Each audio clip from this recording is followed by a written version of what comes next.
So pole position's going away. Managed to PB and hit world record. Tied.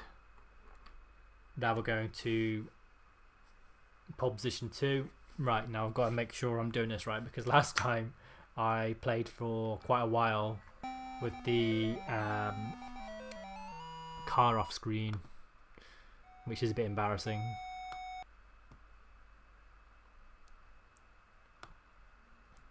So, just gonna change that like that. I think the resolution has changed slightly, but I think it's pretty good. It's pretty good. It's pretty spot on there. Right.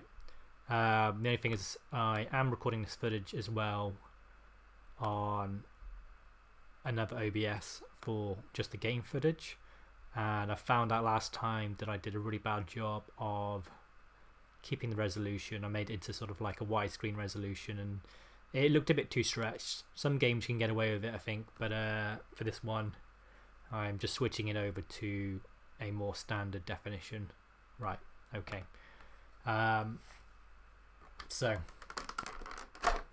pole position 2 now. Cartridge there. Ta-da! This one has 4 tracks, as you saw on the menu. I'm going to try and play through all 4 tracks. I can definitely do Test, Fuji and Seaside. The last one, which is Suzuka, I don't even know if I'm pronouncing that correctly, but that last one, number 4, when my SCART adapter message goes off the screen, you'll be able to see it.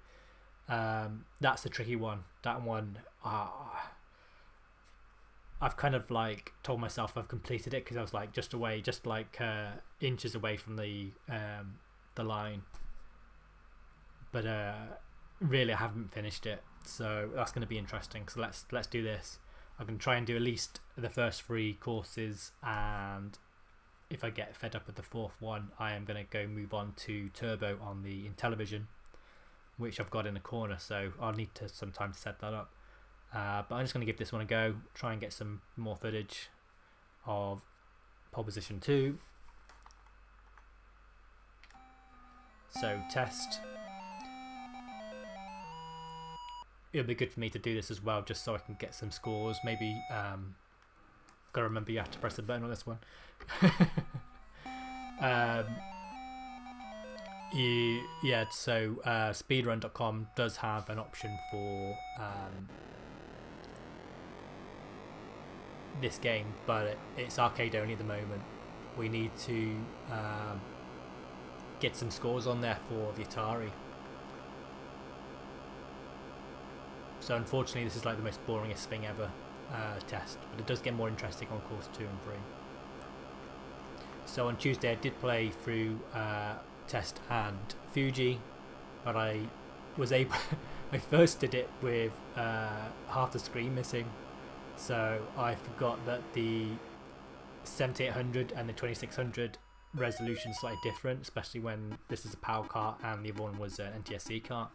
So I completely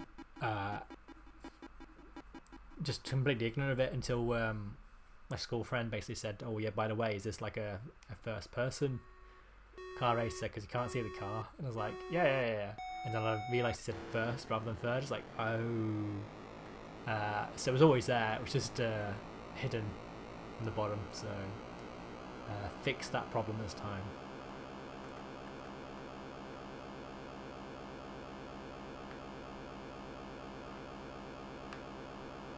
Oh, slipped into low gear then.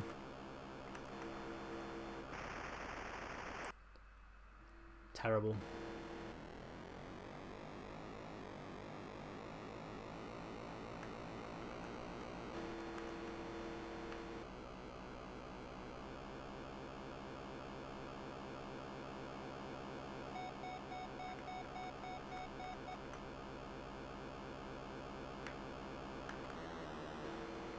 Seem to be slipping into low gear a lot this time. Not really quite sure about that.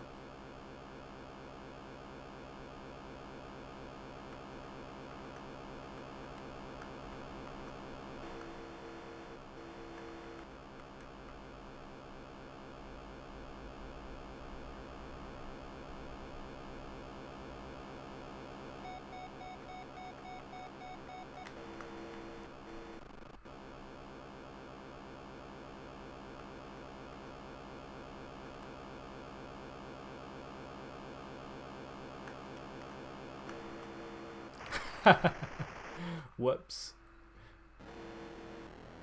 I should be able to do it on this one. It should be okay. So on pole position 2, you basically get 60 seconds extra for every lap, which for this course is okay. But on the other courses, 60 seconds isn't always enough. So if you have crashed, usually a lap would take you more than 60 seconds in that case, which means you're in danger of running out of time. Whereas on this one, you can crash like once a lap, and that'll be fine. On course 2, you can crash about once, maybe twice if you're very lucky. And then when you get to course 3, you'll be very lucky to get away with one crash. And then it becomes really, really difficult. And on number 4, there is no chance. If you've crashed, that's it. You might as well reset, because there's no chance of finishing course 4 unless you can do it completely crashless. So the difficulty on this version of pole position 2 is quite steep. It doesn't let you off at all really on the later courses, and I think that's completely down to the fact that they just don't give you any extra time on the laps. So for the last course, you're literally digging into the available time you have. Even if you do a perfect lap, you don't sort of recover from that. There we go. Even though I crashed in every lap, I still managed to beat that course. That's the easy one. And now we'll be going on to course 2, which is Fuji, and that one's a bit more less mind-numbing. There's some corners in that one that goes both ways, left and right. So test is just a ring road, traditional ring road. There we go. And then you can see on Fuji we've now got a couple more corners, and that spices things up a bit. So hopefully no crashes this time.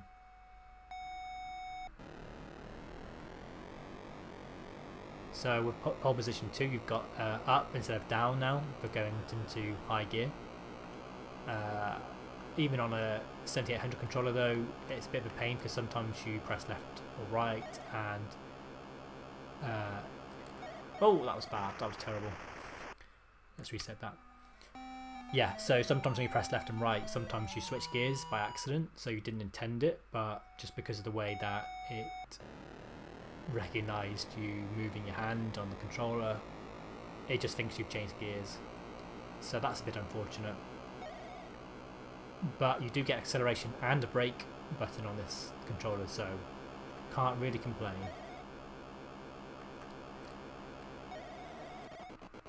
So you can see on here where the corners are a bit tighter, there's a bit more thinking involved, you might even have to brake.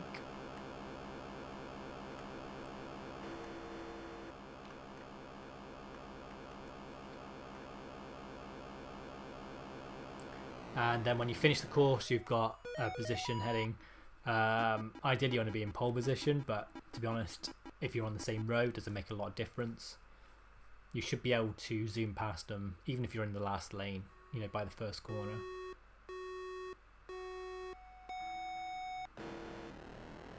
And then the amusing thought is you go around 2 corners and then there's a car in front of you. So even if you're in first place, it only takes 2 corners and then suddenly there's someone in front of you and you're thinking, no, we're still on the first lap.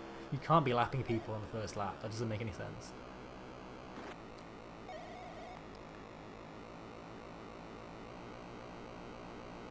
But these games, pole position and pole position 2 on the Atari hardware, they are just designed as kind of like car dodging games. You know, they're not designed as full simulations.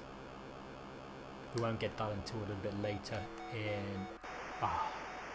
in Formula 1 game history. Now, what I just had there was 3 cars in a row. The collision detection on this game is horrendous, so it was very difficult. Even that, there we go. I mean, that was probably quite close actually in terms of the pixels, but you do find this game does horrendously crash you when you're not close to it. That's pretty bad actually. 3 crashes on one lap is not doable.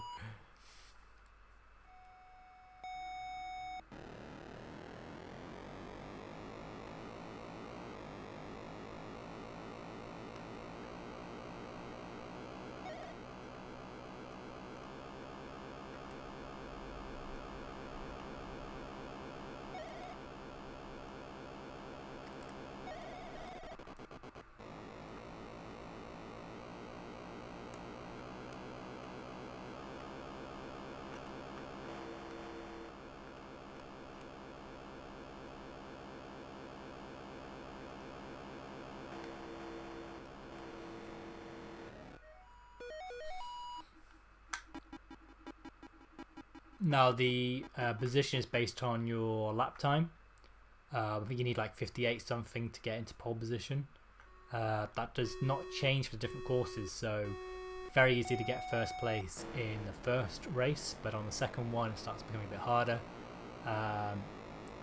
Now when you're on the later lap, you know, getting under 60 seconds is quite fine because you've obviously got your speed up. But on the qualifying lap or the first lap, it's quite difficult. So even on the last course, it is quite difficult to get pole position simply because you just don't have enough time to speed up at the beginning because of the acceleration. Whereas if it was a proper qualifying Formula 1 course, you'd obviously get that because you'd be able to do warm-up, practice, and your fastest lap won't be from a sitting start, from a standing start.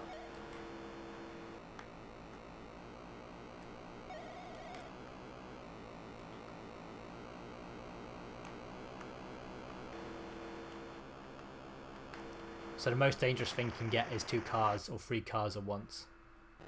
There is nothing more dangerous than that because it becomes very tricky. If you're very lucky on a straight bit, you might be able to go off the track and just avoid the cars. But then you've got the signage on the side of the road, sometimes that gets in the way.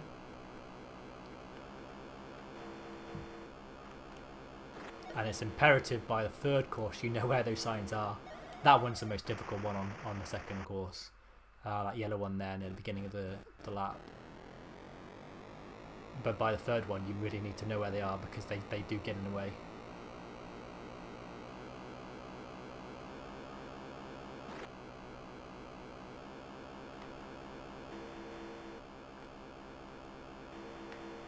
Whoa, just made it. I don't think I'm going to be able to finish this one, I'll be honest.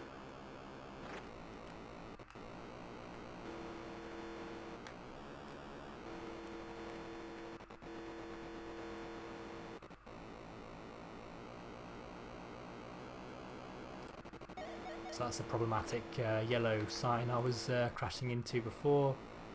And then look, what do you do here? There's no way of getting past those 2 cars. There's no way. That's where you need to go off the track to be able to pass them. Yeah. Failed. Right. Let's try and get pole position this time.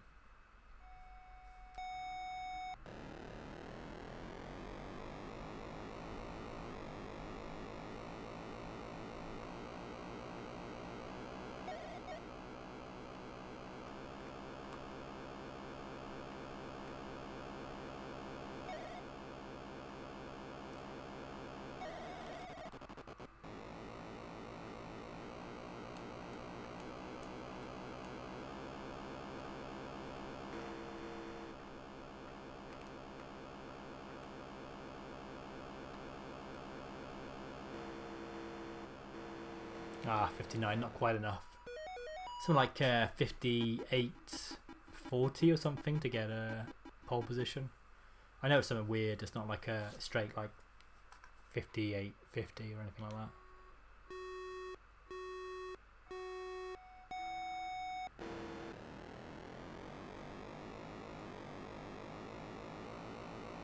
Never felt like the arcade version of this was quite so harsh, but I could be completely wrong. It could be just as bad in terms of the times and the collision detection. But I find the cars are quite wide in this version. It feels like the arcade version, they're much slimmer. I don't know whether the collision detection is better on that because of that. Or it just makes the game easier maybe by having thinner cars.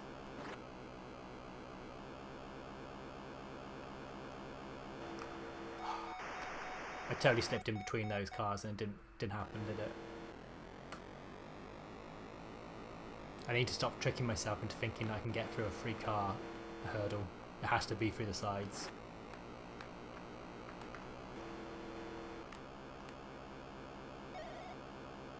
Right, tricky one. There we go, that's the trickiest corner of course too.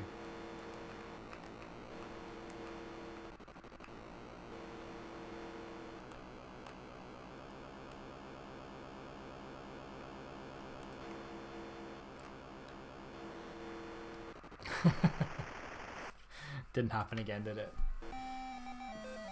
Oh dear.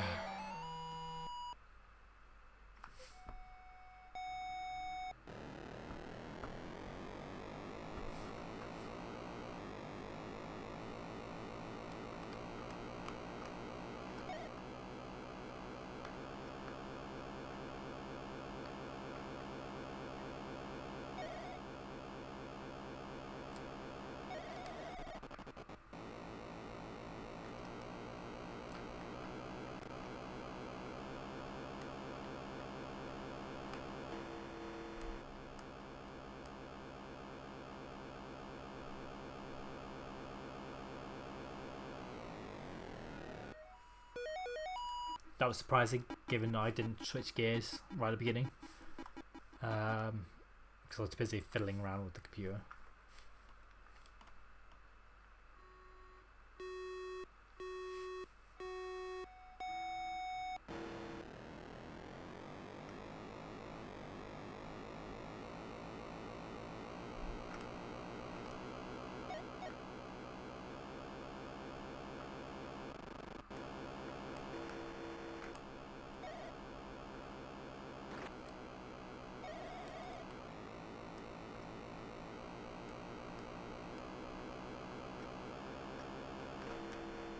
Oh, managed to do that one.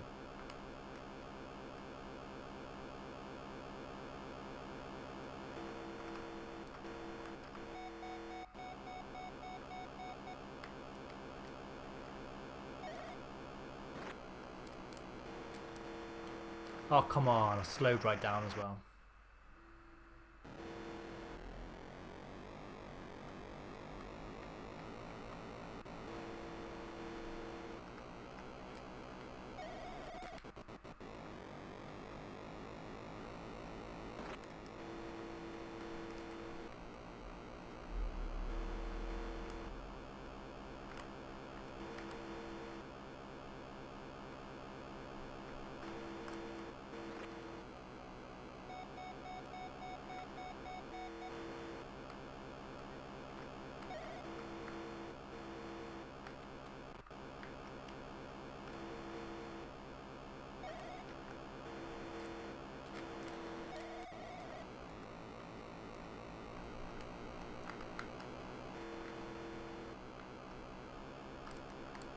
Oh, don't do this to me.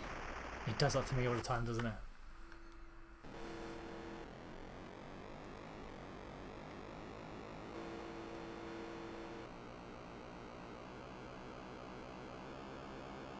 Gonna struggle to get 2 more laps in on this.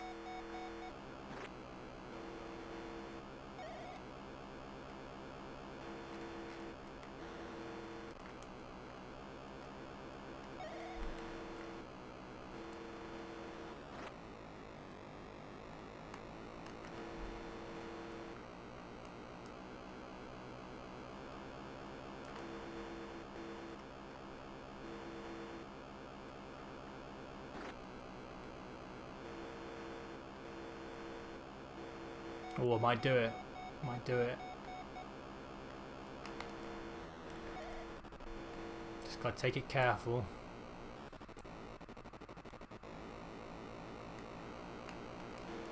Oh no, don't do that to me, don't do that to me.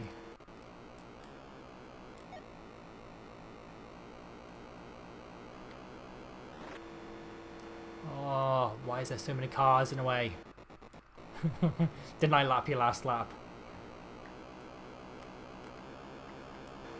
Oh, yes, managed to actually do it.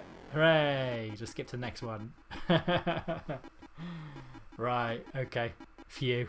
Phew.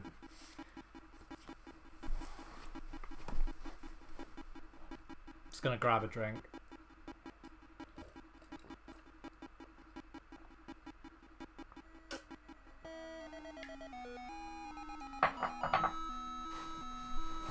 I feel like this could be such improved. Like, obviously it's an arcade port, but it feels like it could have done a bit more in terms of the features. Maybe made it slightly easier.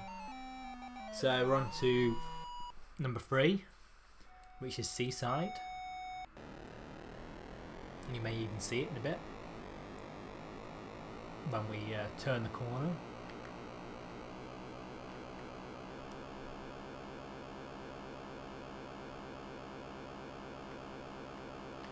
So a bit of a slalom road there, quite fun to go and navigate around when you've got cars in the way.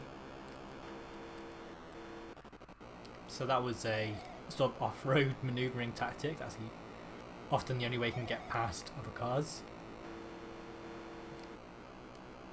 Pretty sure there was water on, or the appearance of water on this, but maybe not. You can see the bridge.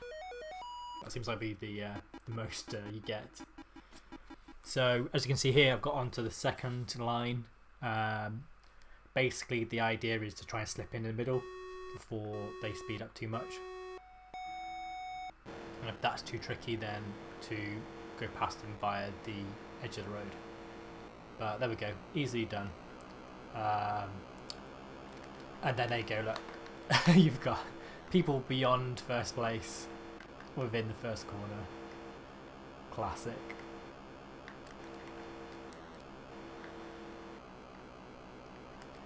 This is probably the most extreme dodge traffic game you can get.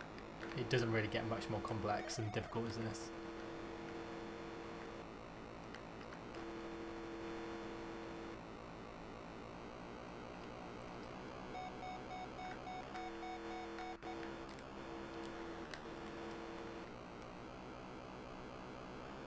Oh, I seem to hit them all the time, don't I?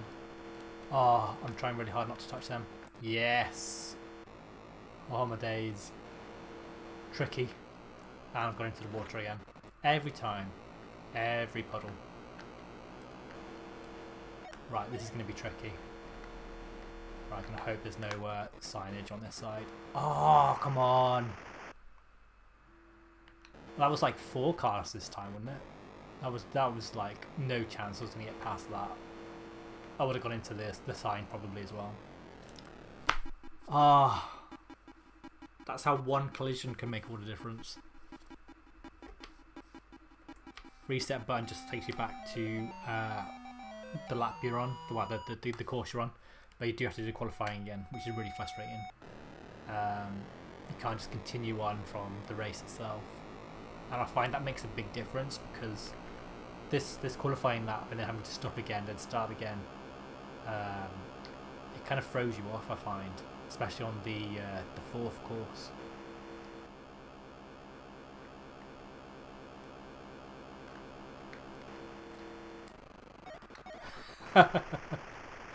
Oh dear. It is actually possible to lose in a qualifying round, so if you can, well obviously if you run out of time, but if you, I think it's like less than 30 seconds left on the clock, I don't think you can actually go onto the race. So it is possible to actually lose on the qualifying. There we go, 8th position because I crashed. But it doesn't make a huge lot of difference. Hey Zanon, it's going okay. I got a PB on qualifying lap for pole position 1, which happens to be the record for the Atari. So I did a few more goes after that to see whether it's possible to beat anyone else this time, but it seems like there's 3 of us now on the top time. I think that's about as good as it gets. So I'm happy with that. So it's tied sort of world record for the qualifying lap number 1. I did actually manage to finish a race as well, so we're going to see if we can upload and get a new category for a complete race. That'll be good.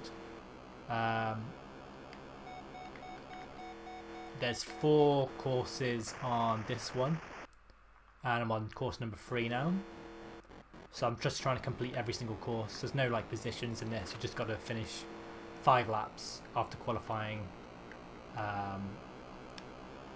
within the time. There's no positions in this. You just got to dodge traffic like that. No chance. That's a reset, man. So I'd like to do this course at least, which is course number 3, and then I'll have a go at course number 4, but I don't think I'm going to finish it. And then after that I'll move on to Intellivision and play Turbo on the Intellivision. unless anyone's made a mod for turbo on the ColecoVision, so they don't have to use the steering wheel controller, because unfortunately mine doesn't work. I've got area controller.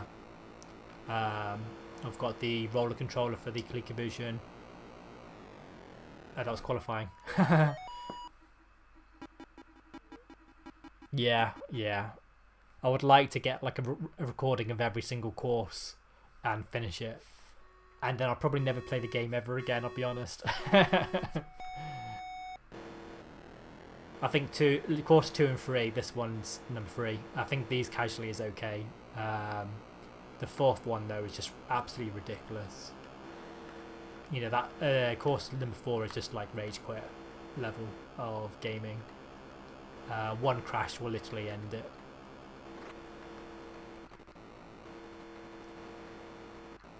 These ones don't seem to do as much lane changing as in number 1 though. Like that's pretty much the only thing going for number 1. I'm gonna get caught in the sign. It's like, what the hell do you do here? What the hell do you do there? I still managed to smash into it. How? How did I smash into it? The collision detection on this is just horrendous. You're just like a fat rectangle that just seems to go across the bottom of the screen. And then if you look at the arcade versions, they're quite slim. This is like twice the width. Why they decided that, I don't know.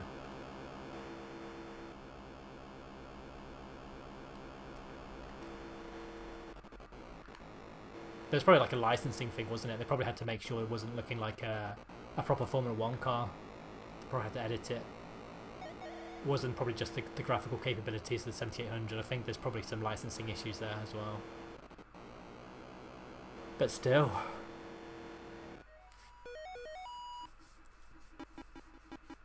I want to move on to another game. I think this is the last time I'm going to be playing 7800. Pole position 2 anyway. I definitely want to get back to doing turbo.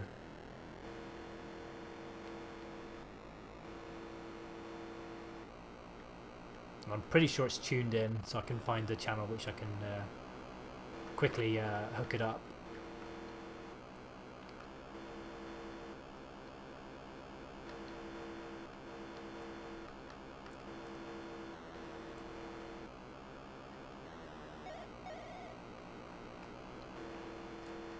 Ah, I just knew that was going to happen. It depends if I can get around the corner in time.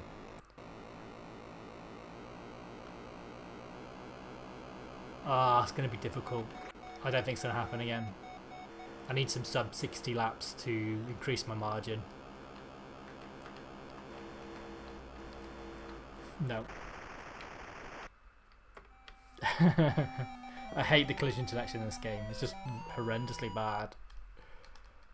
And then the qualifying lap like eases you in. It's like, oh, it's so easy. You just go around this car and then this car, and then you get to the race and it's like clumps of 3 and 4 cars. You're like, no.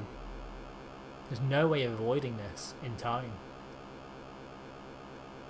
You shouldn't have to leave the track to be able to get past them as well.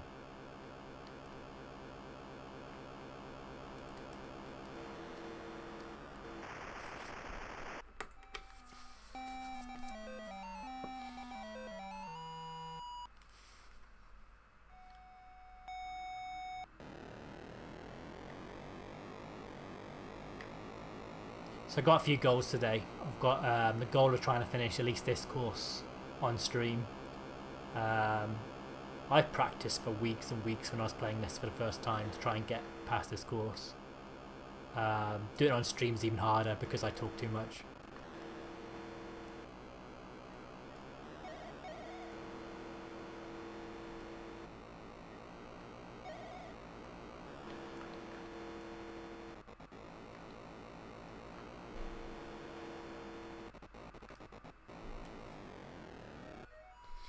I'll take it. 4th position.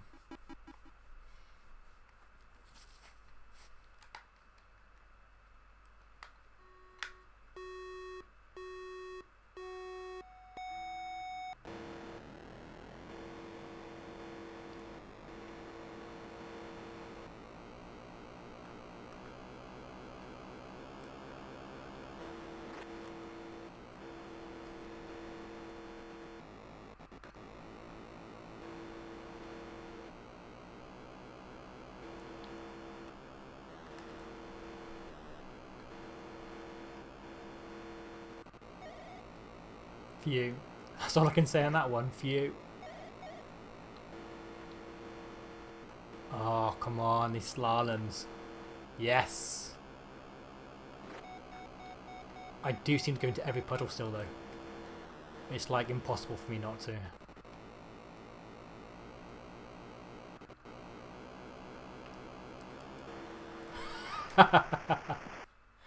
Oh dear.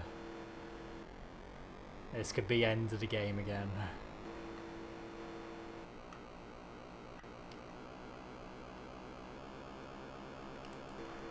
No, sod it.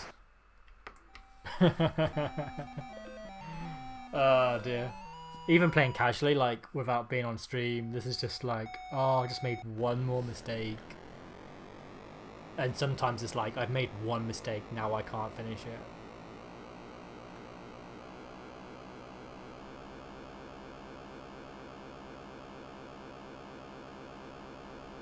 I wish you could just reset back to the race, not having to do the qualifying lap again. I find this puts me off so much, having to go to a like an easier mode for a lap and then have to stop, restart, get your momentum back up again. It's like anticlimactic. Your whole body sort of like goes, oh, we're back to the easy lap now. Like mentally I'm put off again because it's like, this is the easy bit. Got a sub 60 on that one though, second place. I think I've got pole position a few times on this course, but it's quite rare.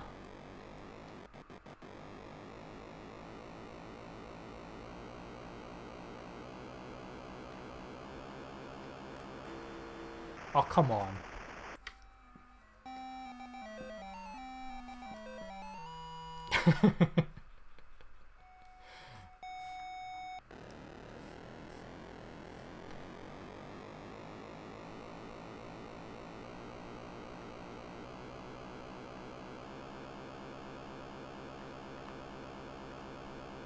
Nice and easy. It's the qualifying lap. So casual. Nothing can go wrong. Except that. I have emotes for this as well.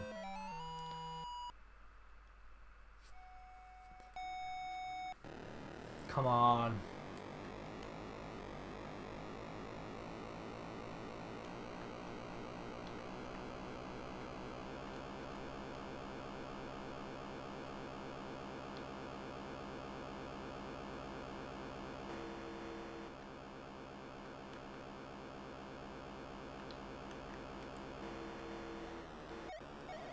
Oh, that was close.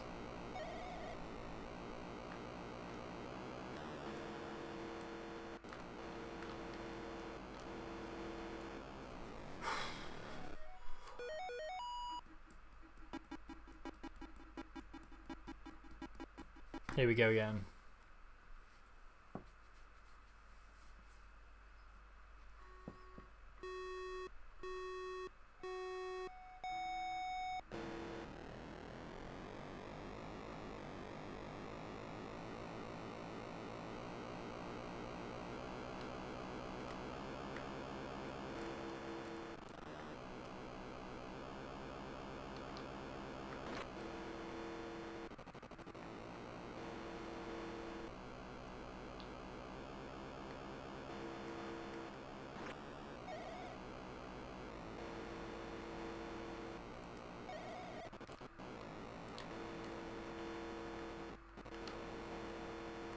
Oh, come on.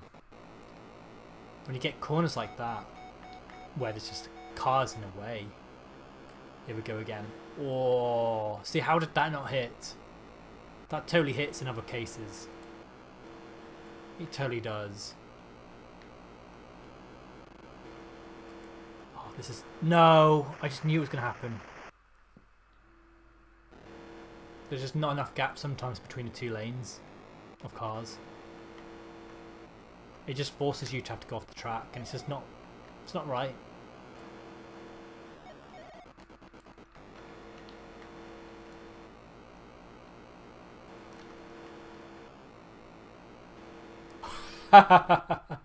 One crash. One crash is plenty. Enough to get you to get game over.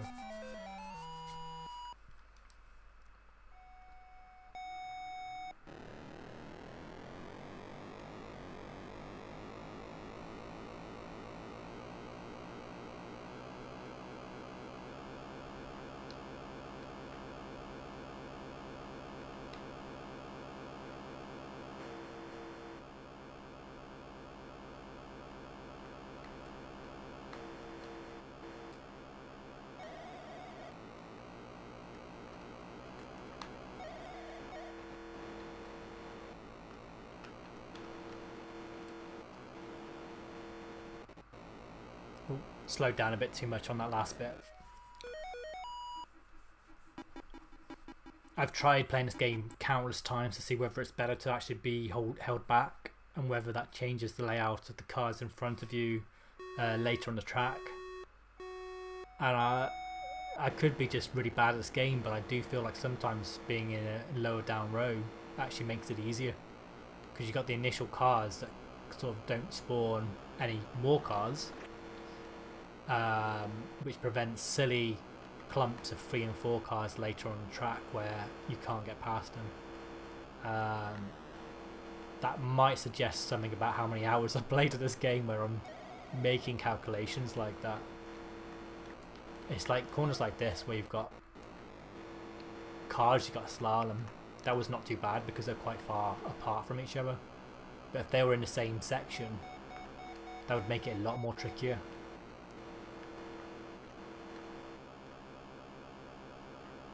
I've gone into the water again. It's like that. Now someone tell me, where did I actually crash into that car? Because I totally did not crash into that car. There was no pixels touching. They weren't even close.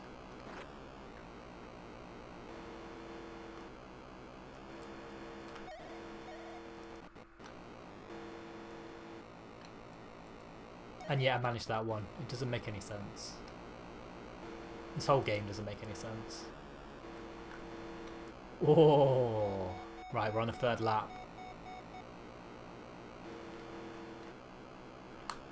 Pure luck is required now.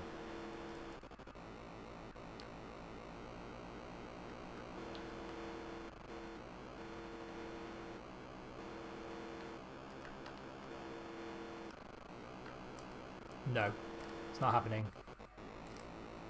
Oh, how did I not hit into that sign?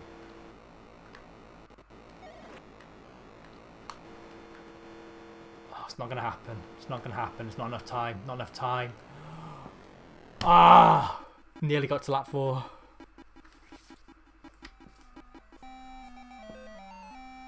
That's what one crash does. One crash. Sometimes the timing of crashes can be really good and you can sort of skim it. It depends on how bad the crash is, how much time you lose. If it's on a slow section of track, it's actually better than if it's on a fast section of track.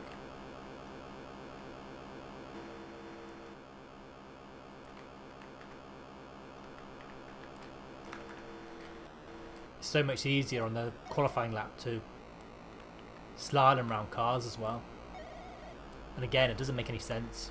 Why is it easier on a qualifying lap? Why does it not have that kind of ease when you're playing the game normally?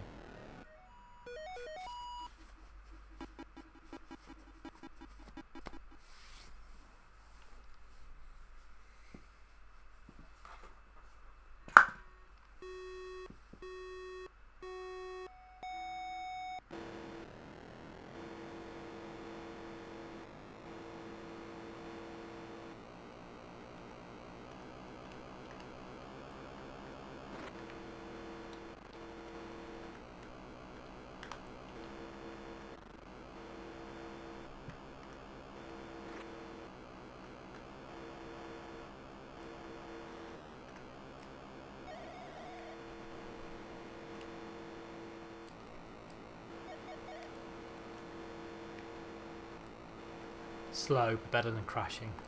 Where's this guy going? He's on that lane, okay.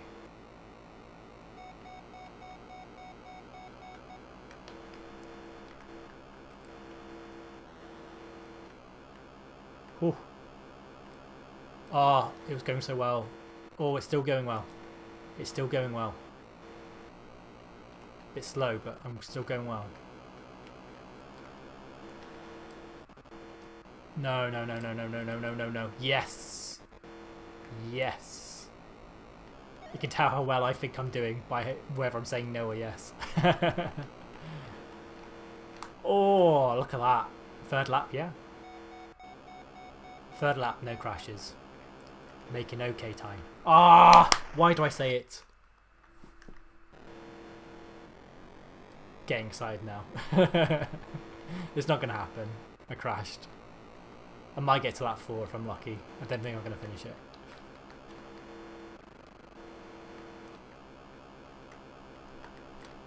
Need like good slaloms as well. No. Got to lap 3. 3.5. Just gonna look at a message actually first. Just give me a sec.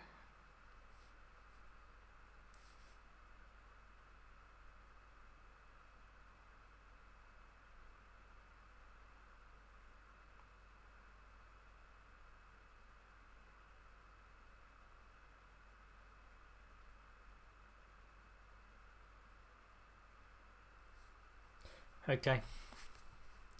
Work related thing.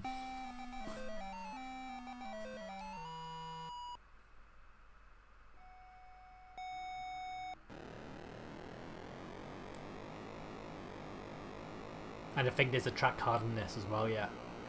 Got one more after this. Edging very closely to the finish of the game.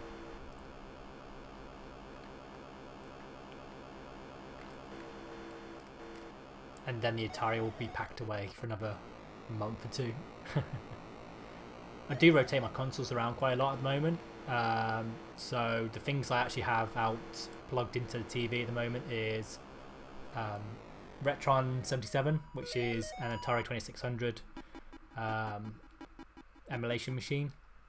So I'm playing a lot of homebrew games on that at the moment. This is on a proper 7200. 7800? 7800. It's like right in front of me and I can't even remember the numbers. The other consoles I got out at the moment is the TurboGrafx.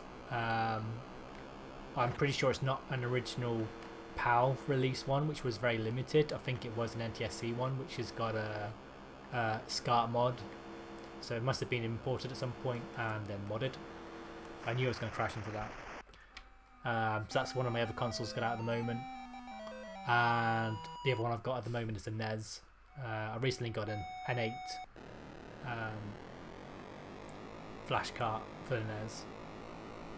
There's a lot of games that didn't come out in Europe, and I haven't modded my console to play NTSC carts. So being able to play things like Dragon Warrior that never came out, but on an actual console, that's really nice. A few games don't work on it, like the Final Fantasy VII remake. That's unfortunate. But most games do.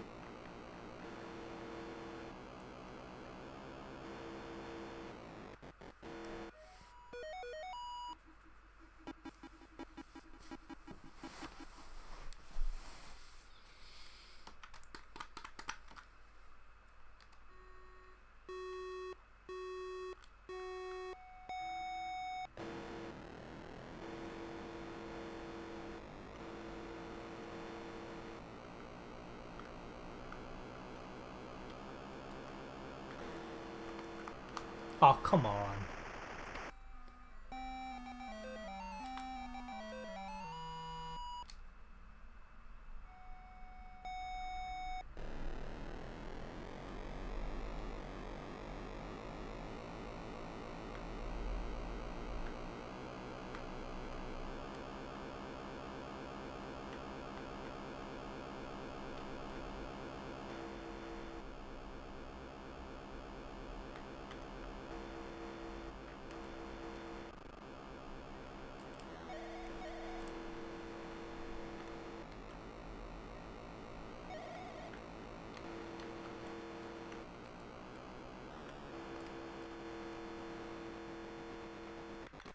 got stuck there. Come on, man.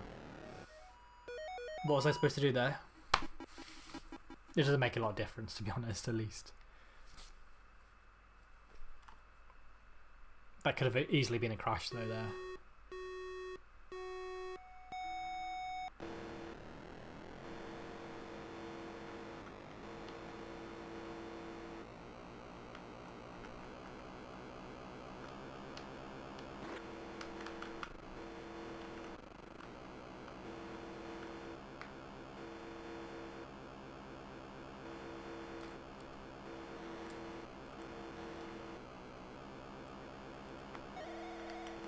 I knew you were going to be difficult. Come on.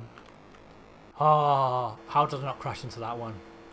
The collision detection still throws me off on this game. Like, what was that?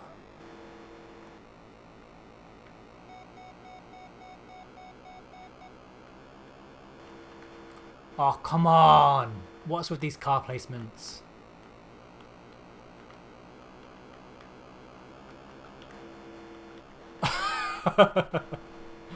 Oh, this is getting insane now. As long as I don't get like 3 in a row, I think I'll be annoyed at this point. Oh, I was doing so well. I was doing so well despite the placement of the cars. Always happens.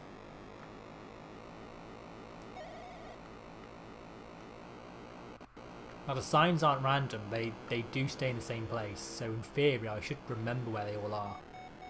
But I don't.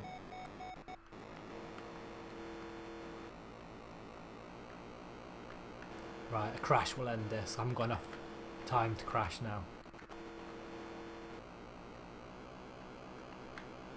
If I can get to the last lap, I've got half a chance.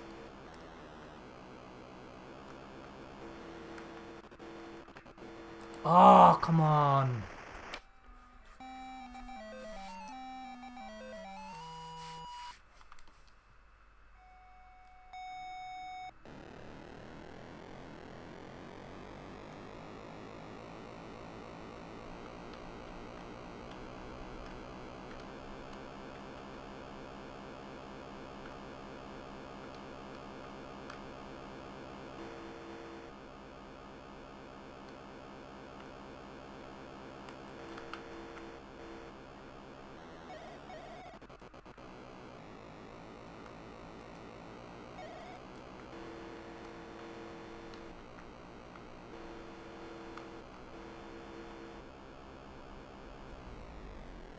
Now I just need to replicate that in the race for 5 laps, and then I'll win. It'll be fine. I think my goal now is just to finish this race, and then I'll have a go at number 4 and probably give up, because number 4 is notoriously bad and difficult.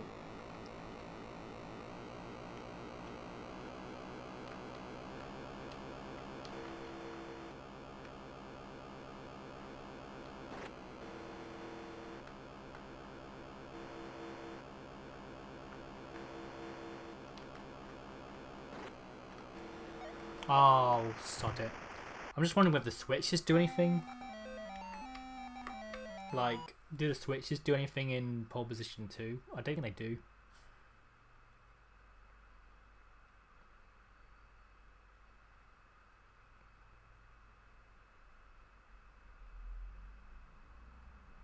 I'll have a quick Google, see if it does. I don't think it does.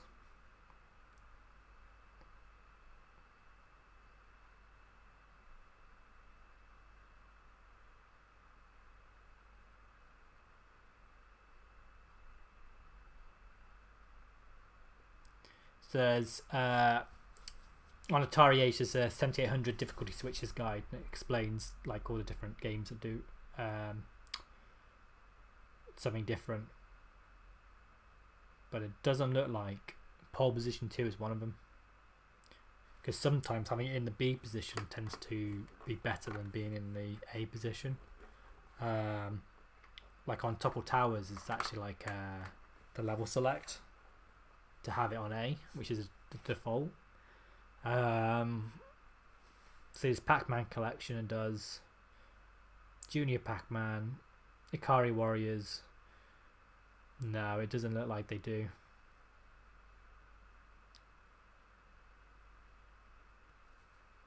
Right, I'm going to give it a go anyway.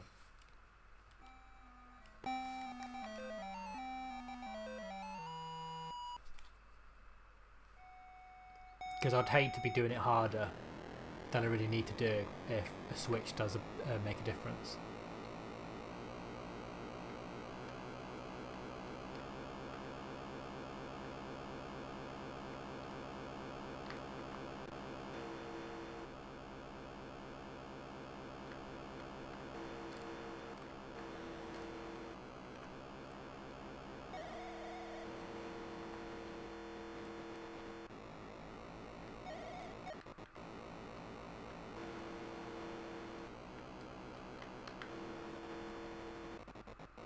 I wish there was an option to remove the signs. I think that would probably just do it for me. If you just get rid of the signs, I'd probably be able to finish the game. Because I seem to go into the signs quite often when I don't need to as well.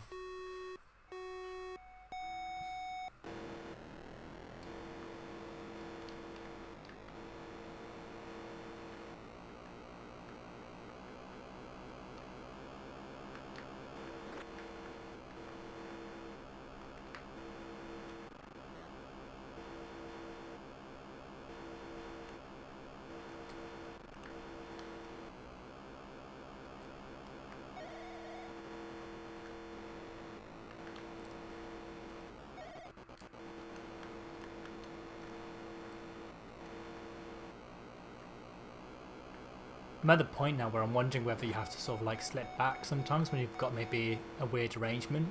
Like this could be potentially dangerous. And whether you sort of like let them to pop off the screen and then speed up again. But I think you'd lose too much time. I don't think you'd have enough time if you did that. It's so time dependent, this game.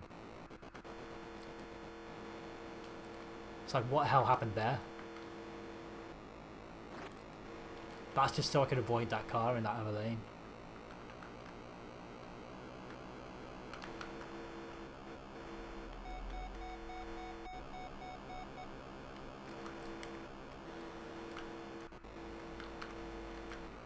Oh, what? How did that touch? That did not touch.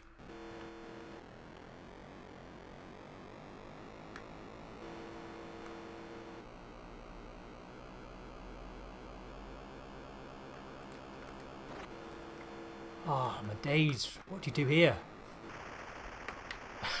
I don't know if there's like an internal mechanic for like slipstreams when you're behind cars and that, because that's what it feels like sometimes. Maybe the air just explodes you, I don't know. There doesn't seem to be any logic to it at all. I'm getting conscious because it's like 11:30, coming up to 12 o'clock now. I'm still playing this damn game when I wanted to play something else. I wanted the code as well. I want a code before people come back and it gets noisy again.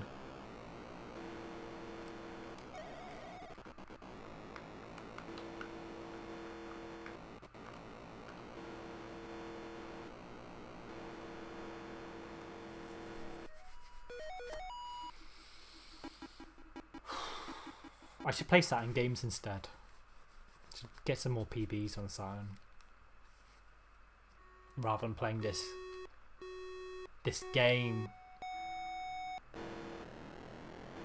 I'm so determined to finish it. I'm such a completionist in my old age. Just want to finish everything. And be able to prove that I did it and go, yes, I've done it. Look at me. I've done it. I'm not a liar. Finished the game.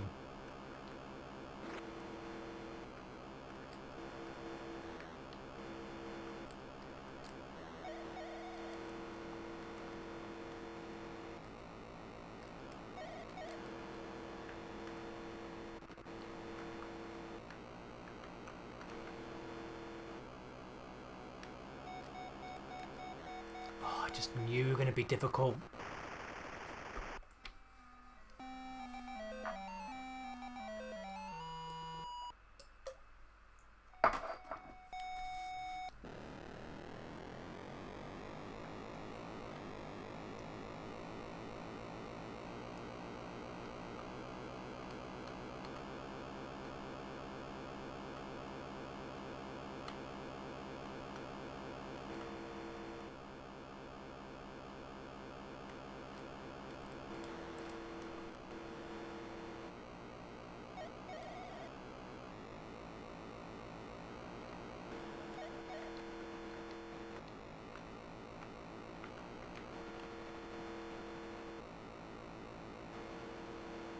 There must be something I do with the controller that makes it so bad for me to do this. Yeah, and I'm just like, no, I gotta do it now. Gotta finish it this time. And then I get ratty and I start swearing. Not on stream, but when I'm playing it casually. I let out my frustration when I'm playing casually when I'm offline.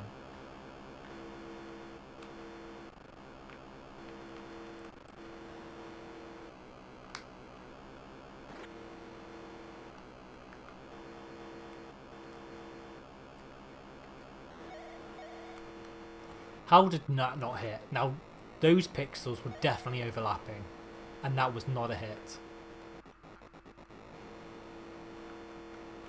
Wondering if the positions are screwed, you know, in a corner, like, it feels like the positions of the cars are not, like, fully represented. Like, I don't even want to go past these guys.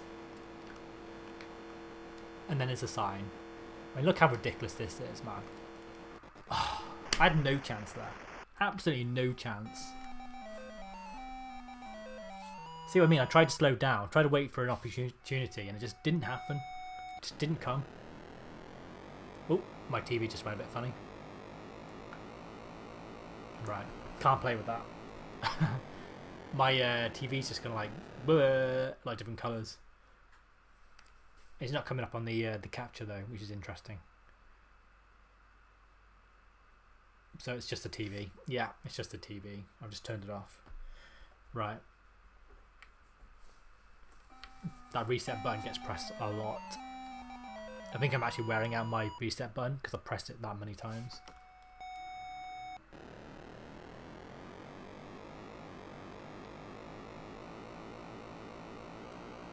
I kind of imagine that your Junin runs is a bit like this on Dragon Force. Just trying to get a PB and just like struggling. There's a lot of things in Dragon Force I feel that could go wrong though. Like, you know, it's not always in your hands.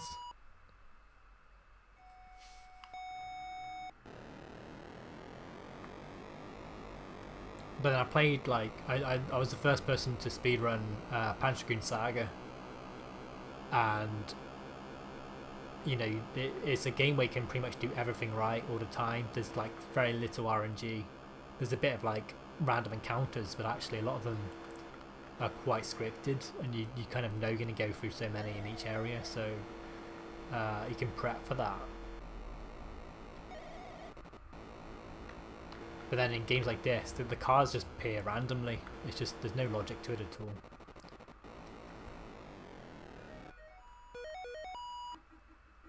Yeah, it totally is. There's like characters that pop up randomly.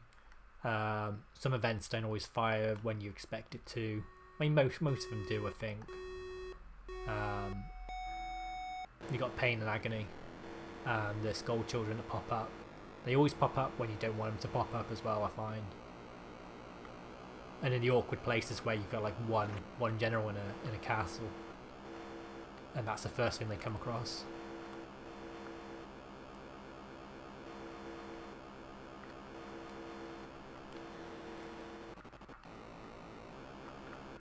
I think you've perfected Dragon Force, so I don't think anyone's going to be beating your times anytime soon.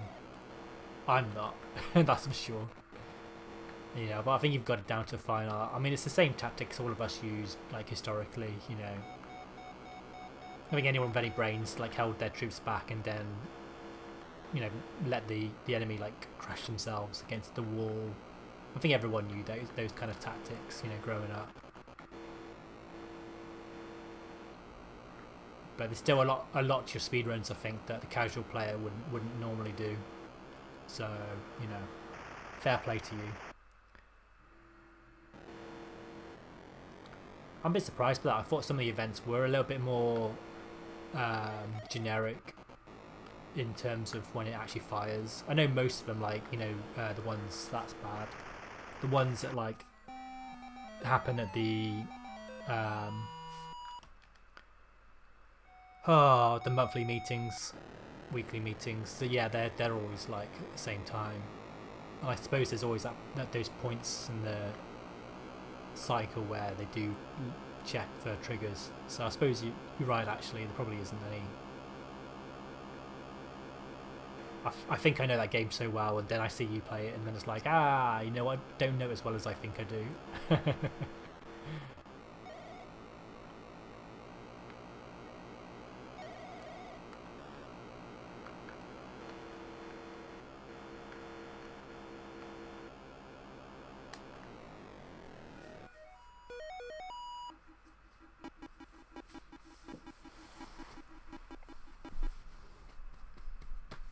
The only problem with my current streaming setup here is I'm on the floor. I have got a cushion down. I do have like a monitor, but then I don't have any like way of listening to the sound of the game. I like to be able to hear the game as well. It's kind of in like an awkward corner in the dining room, so half the time I end up on the living room floor like I am now. One day I'm hoping to be able to have a proper room where I can stream from. And then streaming will be a more enjoyable experience for me because I wouldn't have to pack everything up again, you know, and get it working. Saturn's not too bad because the SCART just goes into my converter and then I just have to play around with Elgato.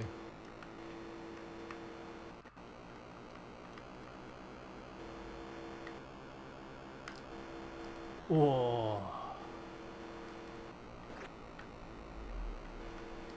I feel like I make O'Bright type sounds from Shining Force 3 a bit. What? I don't even know why I did that. That was horrendous. I don't think I'm going to get there, but I'll try. It's the last corner, I think. It's not going to get there.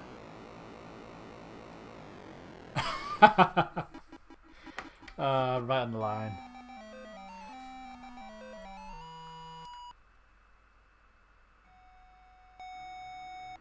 Yeah. I find that, you know, for those people who've got space or maybe live alone, you know, it's quite easy. It's a lot easier to set something up, you know, if you live alone or whatever. Or if you've got a room. I would really love a room which I could use.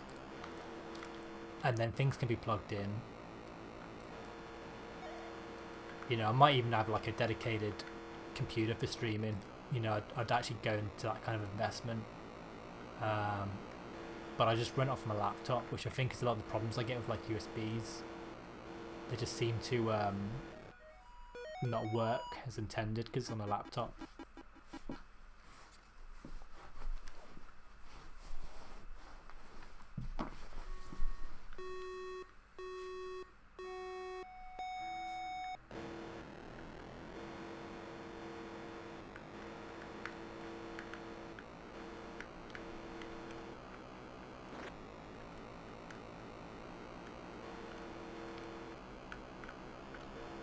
So I will read your message. I'm just gonna try and focus so I can finish this time. I don't think it's gonna happen though again. I think it's gonna. Yeah, right. Okay. Nah, it's fine. Yeah. I'm very fortunate that my wife kind of lets me do this as well. Like her, unfortunately for her, there's like a whole like setup. So I've got like my free consoles. I've got like a sound machine. It was actually my mum's sound machine, which I kind of stole from her. I did ask actually, did I? It's not stealing technically, but I've always wanted it because I know she doesn't use it anymore. So I was like, can I have it? And she's like, yeah, go on then. So that takes up like all the space underneath the TV. We've got like one of those huge kind of like corner units, which is designed for like the big back flat screen CRT TVs back in the day. So I've got a flat screen TV, but it's just this massive thing. It goes in the corner, so everything is kind of like trapped in one corner, but it's just wires everywhere. It drives her mad. Yeah. If I take the the CD player, the stereo system out, then I can get like 4, sometimes 5 consoles. I've also got a 360 on top, which is kind of like the DVD player / like Netflix. But at the moment I've only got technically 4 consoles at the moment. So TurboGrafx, Retron 77, and the NES, and the 360. So it's four technically. And then I've got the Atari out at the moment, but it'll go back into storage after this. And then I've got like an Intellivision.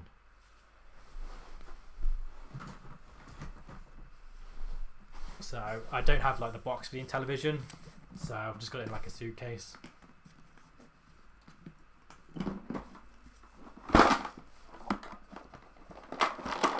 Ta-da!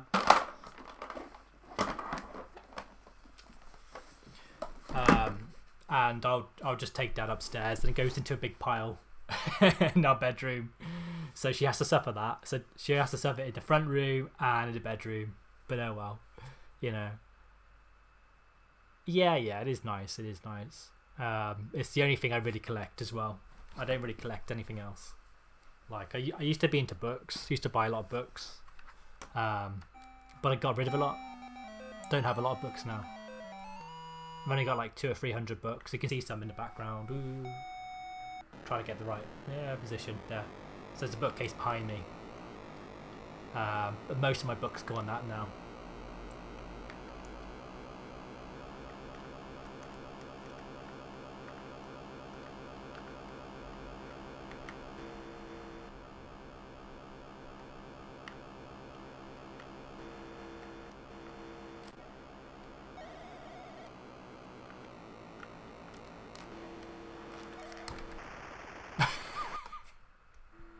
There is a point I'm going to give up on this, by the way. I'm not going to like play it forever. I am going to switch consoles. It's already 5 to midday, man. It's like,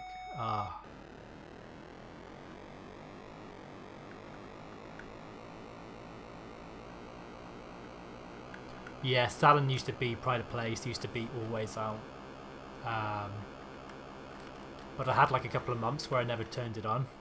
So I got to the point where I was like, you know what, it's just collecting dust.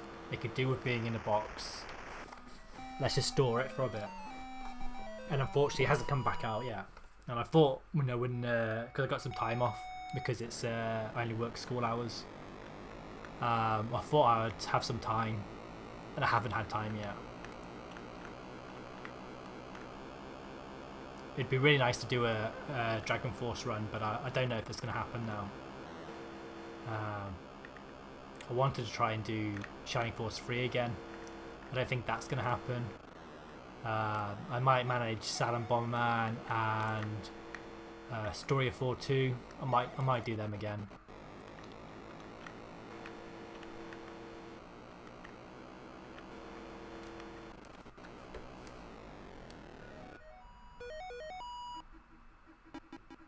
Yeah. I mean, I buy purely Japanese Neo Geo CD because they play in English anyway, so I do that. I have thought about buying Japanese Saturn discs, but I never had a modded console, and I did get a pseudo Saturn cart. And I was like, well, I can just get translations now and those kind of things, or burn it. So I do have a few Japanese games I've burned.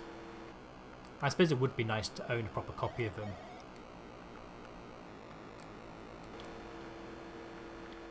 But I think I just got so much other things I want to buy. That was never going to happen. Yeah, I'm just so gutted that Dragon Force 2 doesn't work on it. I don't know whether it's worth me contacting like the people who make it, the software and that, and say, is there any chance you'll ever get it to work? Because I know they have had to do specific fixes for certain games. And I have flashed a new version onto it, so I've been brave enough to do that on my own. But it didn't make any difference, so unfortunately it didn't improve anything for me.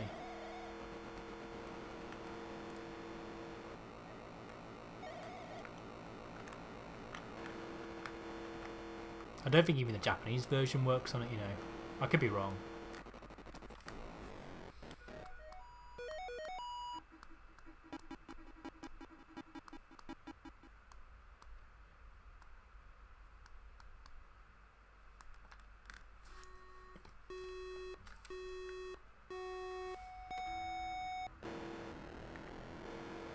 Other than a few like special cases, I've tried to keep to what's been released in UK.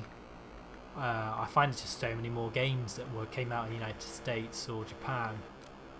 I would love to have every single game that ever came out, but I don't think it's ever going to happen. So I've always tried to focus on just PAL releases or UK releases at least.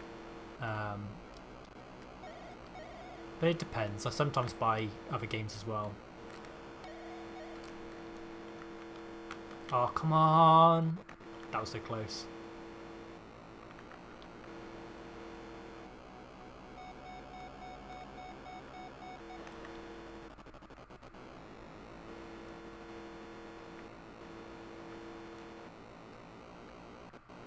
I've got a big giant spreadsheet with all my games in, and I'm trying to database which ones are like PAL releases because it's not always that clear sometimes.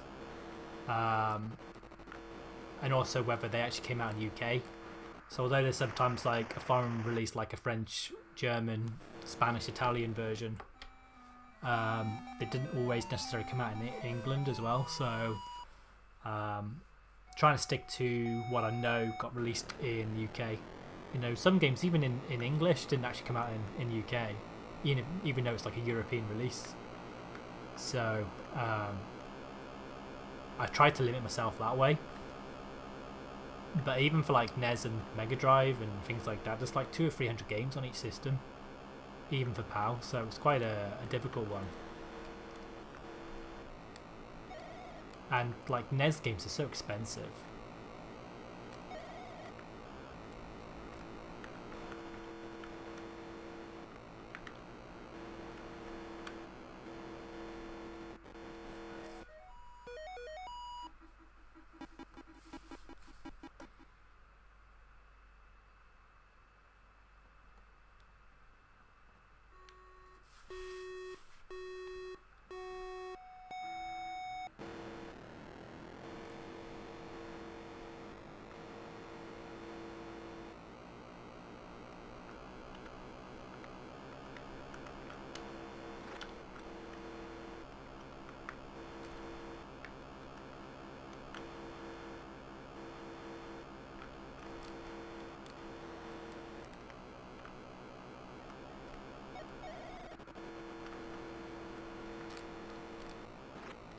Oh, now how did that not collide? Do you know what I mean? Like, that was like literally the pixels were sitting on top of each other, and that didn't collide. That doesn't make any sense.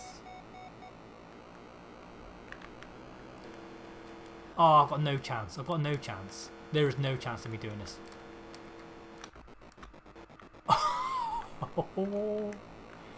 Yeah, this is so not gonna happen.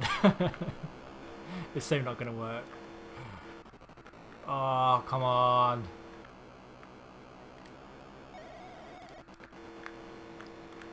Right, slalom them. Oh, another slalom. There we go.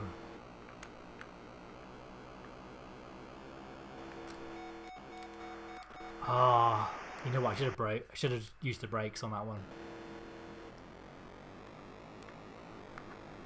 I'm so resistant to the brake in this game because I just don't think it really works. It doesn't make any difference to me.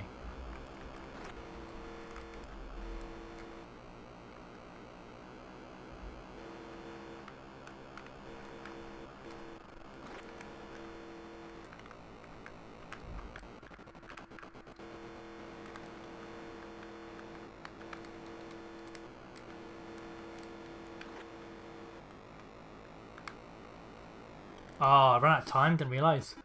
Wow, okay. Oh.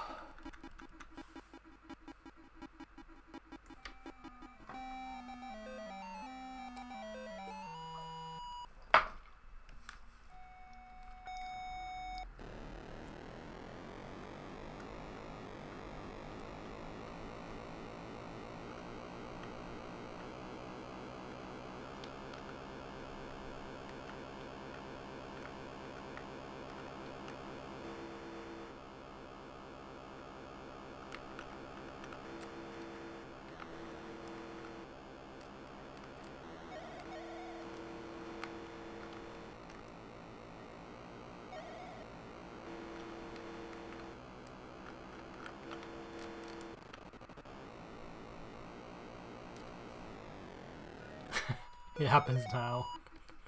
This is gonna be the one. I'm gonna actually complete it this time. It's gonna be this time. So sure of myself. It's not gonna happen. I hope my television games come today. I bought an eBay order from the United States because it was actually dirt cheap, really, even with the postage. I've got Locomotion. Oh, what other games do I have come in? Pitfall for the Intellivision, and what was the other one? There was another game. There was 2 other games as well, which I've already got a copy of, but they were in better condition. So I thought, you know what? It's cheap for the 3 games I wanted. I'll get the other 2. I can do a switcheroo, get the best condition, keep it, and then I'll sell the other one. Just trying to think what the other game was.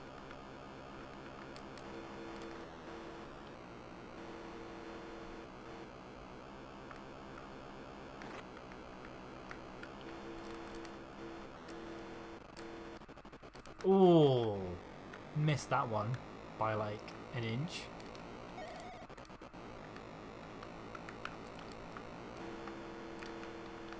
Come on, come on. Ah! Right. I think it's gonna be the last time. This is the last time. This is definitely the last time. I don't know if I can handle playing again.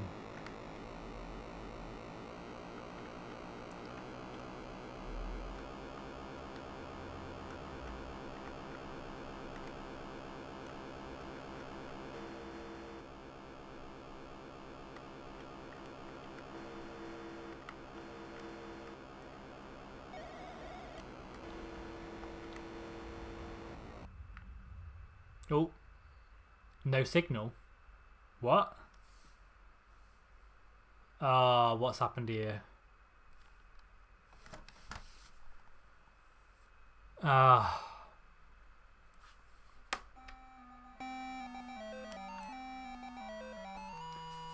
it just does it sometimes. That appeared to be El Gato though. That wasn't anything else. There was a weird rumble, and then it just sort of stopped.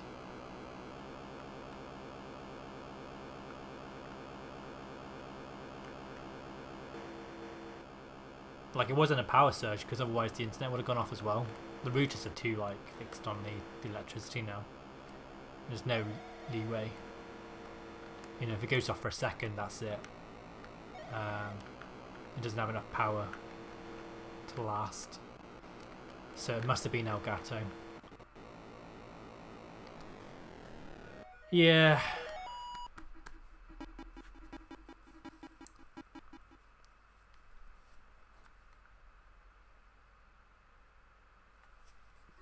It's a way of telling me that it's time to move games to something else, I think.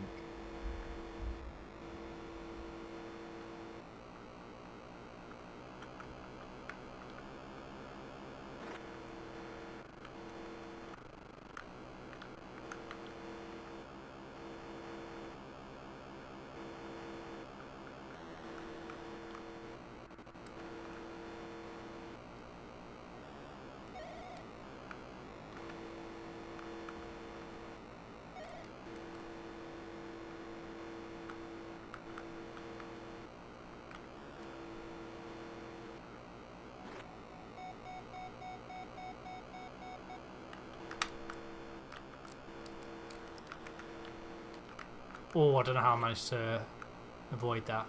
I love that. I can avoid the cars, but I can't avoid the puddles, even though they're stationary things. Nearly every time I go into a puddle.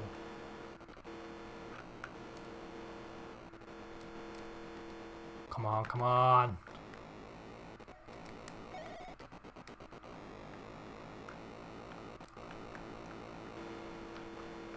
Oh, I've got a good feeling about this one. It's gonna happen.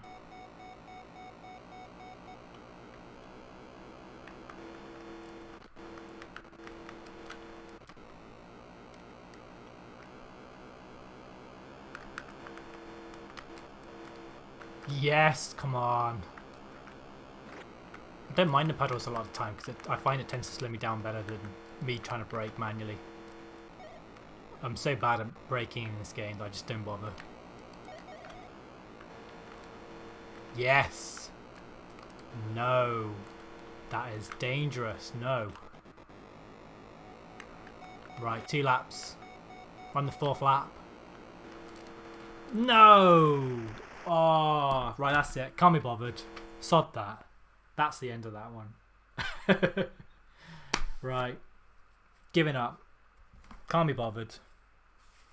Switch consoles. Switch games.